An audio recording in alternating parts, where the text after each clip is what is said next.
దేశవ్యాప్తంగా కాంగ్రెస్ నిరసనలు కొనసాగుతున్నాయి. బీజేపీ ఆఫీసుల ముట్టడికి కాంగ్రెస్ పిలుపునిచ్చింది. పలుచోట్ల కాంగ్రెస్ శ్రేణులను పోలీసులు అడ్డుకున్నారు. నేషనల్ హెరాల్డ్ కేసులో సోనియా, రాహుల్ ను వేధించారని, అలాగే మహాత్మా గాంధీ జాతీయ గ్రామీణ ఉపాధి హామీ పథకం పేరు మార్పును వ్యతిరేకిస్తూ నిరసన వ్యక్తం చేస్తున్నారు.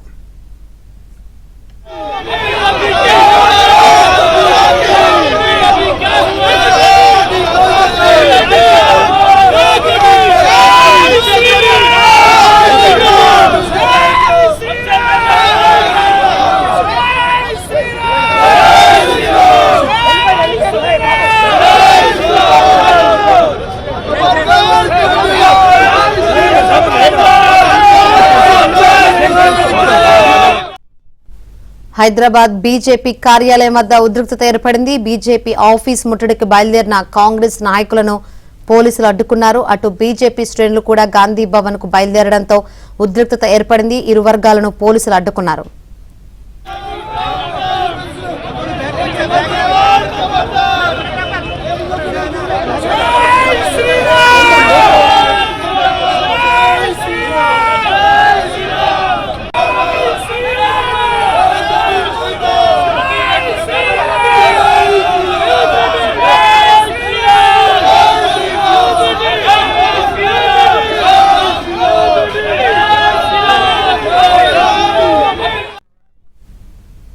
కాంగ్రెస్ శ్రేణుల నిరసనలు అయితే కొనసాగుతున్నాయి. ఇక బీజేపీ శ్రేణులు కూడా గాంధీ భవన్ కు బయలుదేరడంతో అక్కడ కూడా ఉద్రిక్తత ఏర్పడింది. ఇరు వర్గాలను పోలీసులు అడ్డుకున్న పరిస్థితులు అయితే కనిపిస్తుంది. మరిన్ని వివరాలు అందించేందుకు మా ప్రతినిధి రాజేష్ లైవ్ ద్వారా సిద్ధంగా ఉన్నారు.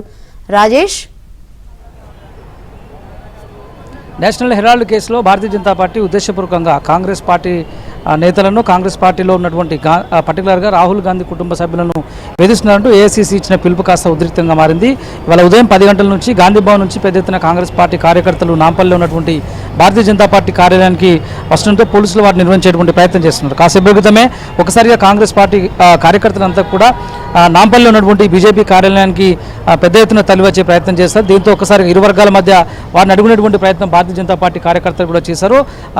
ఒక్కసారిగా అంటే పోలీసులు అలర్ట్గా ఉండడంతో ఒకసారిగా పెద్ద ఎత్తున ఇక్కడ ఘర్షణకు దారితీసేటువంటి పరిస్థితిని కాస్త అదుపు చేయగలిగారని చెప్పొచ్చు. వాళ్ళ ఉదయం 10 గంటల నుంచి కూడా పెద్ద ఎత్తున రాష్ట్ర వ్యాప్తంగా ఏఐసీసీ ఇచ్చినటువంటి పిలుపు ఏదైతే ఉందో నేషనల్ హెరాల్డ్ కేసులో రాహుల్ గాంధీతో పాటు సోనియా గాంధీని, కాంగ్రెస్ పార్టీలో ఉన్నటువంటి పెద్దలందరినీ కూడా గత 10 ఏళ్లుగా మోదీ ప్రభుత్వం ఇబ్బందులకు గురిచేస్తుంది, దర్యాప్తు సంస్థలను అడ్డం పెట్టుకుని గాంధీ కుటుంబం మీద కక్ష సాధింపు చర్యలకు పాల్పడుతుందంటూ దానికి నిరసనగా పెద్ద ఎత్తున రాష్ట్ర వ్యాప్తంగా భారతీయ జనతా పార్టీ కార్యాలయం ముందు నిరసన తెలపాలని చెప్పేసి ఏఐసీసీ నిర్ణయించినటువంటి నిర్ణయంలో భాగంగా పెద్ద ఎత్తున ఇటు భారతీయ జనతా పార్టీ కార్యాలయాల వైపు కాంగ్రెస్ పార్టీ కార్యకర్తలు వచ్చేటువంటి ప్రయత్నం చేస్తున్నారు. అయితే ఉదయం నుంచి కూడా దశల వారీగా వచ్చి ధర్నాలు, నిరసన తెలియజేసేందుకు ప్రయత్నం చేయడంతో ఒకసారిగా ఇరు వర్గాలకు మధ్య అటు భారతీయ జనతా పార్టీ కార్యకర్తలకు, కాంగ్రెస్ పార్టీ కార్యకర్తలకు మధ్య ఘర్షణపూరిత వాతావరణం నెలకొంది. కాసేపు క్రితమే ఒక్కసారిగా దాదాపు 50 మందికి పైగా కాంగ్రెస్ పార్టీ కార్యకర్తలు భారతీయ జనతా పార్టీ కార్యాలయానికి దూసుకురావడంతో ఒకసారిగా ఉద్రిక్త వాతావరణం నెలకొంది. ఇటు భారతీయ జనతా పార్టీ కార్యకర్తలు సైతం అదే స్థాయిలోనూ కర్రలతో వారిని ఎదుర్కొనేందుకు పార్టీ కార్యాలయం నుంచి గాంధీ భవన్ వైపు దూసుకెళ్లడంతో పోలీసులు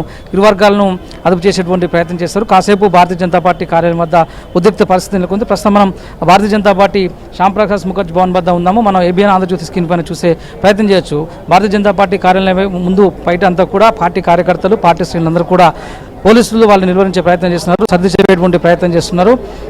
నిరసనను విరమించి లోపలికి వెళ్లాల్సిందిగా భారతీయ జనతా పార్టీ కార్యకర్తలకు పోలీసులు నచ్చజెప్పే ప్రయత్నం చేస్తుండడంతో వారు వినేందుకు ససేమిరా అంటున్నారు. కాంగ్రెస్ పార్టీ కార్యకర్తలను, కాంగ్రెస్ పార్టీని పార్టీ కార్యాలయాల్లో వైపు వచ్చేటువంటి సంస్కృతిని మానుకోవాలి, దర్యాప్తు సంస్థలకు భారతీయ జనతా పార్టీకి సంబంధం ఏంటి, దర్యాప్తులో భాగంగా విచారణ ఎదుర్కొనేటువంటి సందర్భంలో విచారణ ఎదుర్కోవాలి, ఏదైనా డెమోక్రటిక్ సిస్టంలో ప్రజాస్వామ్యబద్ధంగా నిరసన తెలియజేస్తే అందుకు సమ్మతంగా ఉంటుంది తప్పితే ఇలా పార్టీ కార్యాలయం వైపు వచ్చి దాడులు చేస్తాము, పార్టీ కార్యాలయం ధ్వంసం చేస్తామంటే ఖచ్చితంగా ప్రతిదారులకు తప్పవు, దాడులను ఎదుర్కొని తిప్పికొట్టేందుకు భారతీయ జనతా పార్టీ సంసిద్ధంగా ఉందంటూ కూడా వారు చెప్పేటువంటి ప్రయత్నం చేస్తున్నారు. పార్టీ కార్యాలయం వద్దంతా కూడా పార్టీ నేతలు, పార్టీ కార్యకర్తలు అందరూ కూడా అల్లుచ్చిన పరిస్థితి కనిపిస్తుంది. ఆ దృశ్యాలు కూడా మనం చూసే ప్రయత్నం చేయొచ్చు. ఉదయం 10 గంటల నుంచి కూడా ఇదే పరిస్థితి అయితే కనిపిస్తూ ఉంది.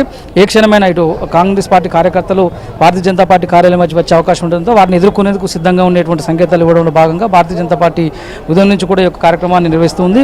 ఓవైపు కరీంనగర్లో కూడా బండి సంజయ్ ఆధ్వర్యంలో పెద్ద ఎత్తున ర్యాలీ స్టేషన్ కూడా సమాయత్తమవుతుంది. కాంగ్రెస్ పార్టీ అనాలోచిత నిర్ణయాల కారణంగా అది ఉద్దేశపూరితమైనటువంటి వాతావరణాన్ని రెచ్చగొట్టేటువంటి ప్రయత్నం చేస్తుంది. కేంద్రంలో భారతీయ జనతా పార్టీ అధికారంలో ఉన్నంత మాత్రాన దర్యాప్తు సంస్థలకు పార్టీకి సంబంధం ఏంటి, దర్యాప్తు సంస్థలు ఇచ్చినటువంటి విచారణ ఏదైతే ఉందో ఆ విచారణకు హాజరవ్వాలి నడవాల్సిందే. దేశంలో చట్టానికి ప్రతి వ్యక్తి లోబడి పనిచేయాల్సిన అవసరం ఉంటుంది తప్పితే రాజకీయాలకు, రాజకీయ పార్టీలకు, దర్యాప్తు సంస్థలకు ముడిపెట్టి చూడడం సరికాదు. ఒకవేళ భారతీయ జనతా పార్టీ కార్యాలయాన్ని కాంగ్రెస్ పార్టీ కార్యకర్తలు ముట్టడి చేస్తే ఖచ్చితంగా ప్రతిదాడులు నిర్వహిస్తామని చెప్పేసి భారతీయ జనతా పార్టీ అయితే హెచ్చరిస్తుంది. రైట్ రాజేష్.